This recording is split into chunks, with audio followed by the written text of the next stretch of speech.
ஃபிட்டான ஏதோ ஒன்று பண்ணணும். அந்த மந்த்லி பேமெண்ட்ஸ் ஓகேங்களா. ஸோ வெண்டர்ஸ் கொடுக்க வேண்டியது இருக்கும், எம்ப்ளாயிஸ் கொடுக்க வேண்டியது இருக்கும். இதெல்லாம் பண்ணுறது தான் ஃபஸ்ட் எக்ஸிக்யூஷனில் ஃபஸ்ட்டு திங். நீங்கள் even it's a 1% company or 100 member company or 1000 member company, இதை யோசிக்காமல் அடுத்த ஸ்டெப்பை எடுத்து வைக்க முடியாது. இன்றைக்கி அந்த டேபிள் விற்கலாம், சேர் விற்கலாம், அதெல்லாம் பேசுகிறோம் இல்லையா. On the software side, when it comes to software services is the best business because you get the immediate money. நீங்கள் என்ன தான் ப்ராடக்ட் பண்ணிட்டு இருந்தாலும், அதுக்கு இப்போ நான் பண்ண ப்ராடக்ட் எனக்கு 2 years ஆச்சு, அது வரைக்கும் ரெவன்யூ இல்லை. பட் எனக்கு அன்னைக்கு வந்து ஃபஸ்ட்டே சர்வீசஸும் சேர்த்து பண்ணலாம். But okay, let me not invest money, இருக்கிற காசில் இதை மட்டும் பண்ணுவோம், அந்த மாதிரிலாம் வந்து கொஞ்சம் வேறு மாதிரி யோசிச்சுட்டு இருந்தேன். But at the same time if the right step இருந்துச்சுன்னா, மணி இருக்கோ இல்லையோ, ஃபஸ்ட்டு நான் ஒரு ரெவன்யூ உண்டு பண்ணிட்டோம். அதுலேருந்து இது வந்து இந்த product should be on a secondary aspect அப்படின்னு தான் வச்சுருந்துருக்கணும்.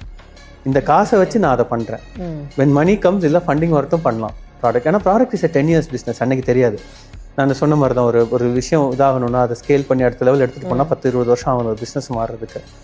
ஸோ ஒரு எக்ஸிக்யூஷன் லெவலில் எனி பிஸ்னஸ், ஒரு சின்ன பெட்டி கடையில் இருக்குது, நீங்கள் வந்து அம்பானி அதானியாக இருந்தாலும் சரி, ஃபஸ்ட்டு திங் அந்தந்த மாதத்தோட காசு நீங்கள் லோன் கட்டி இது வாங்கினா அவங்கெல்லாம் சொல்கிறேன்.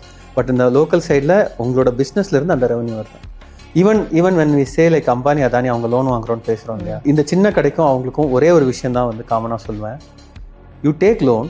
இப்போ நீங்கள் ஒரு 10% லோன் எடுத்தீங்கன்னா 20%க்கான ப்ராஃபிட் அந்த பிஸ்னஸ்லேருந்து எடுத்தீங்கன்னா உங்களோட சேலரி போக.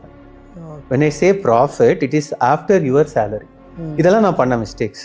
லைக் சேலரி எடுக்கிறேன்னா எவ்வளோ எடுக்கிறேன் அதெல்லாம் தெரியாது. இந்த வருஷம் நல்லா இருந்துச்சுன்னா அதிகமான சேலரி வரும், அடுத்த வருஷம்னா இருக்காது. But if you are able to take a salary, அப்போ நான் அதுக்கு உழைக்கணும். நான் என் சேலரிக்கு உழைக்கணும், என் கம்பெனி ப்ராஃபிட்டுக்கு உழைக்கணும், ப்ளஸ் என் எம்ப்ளாயிஸ்க்காகவும் நான் சில நாள் உழைக்க வேண்டியது இருக்கும்.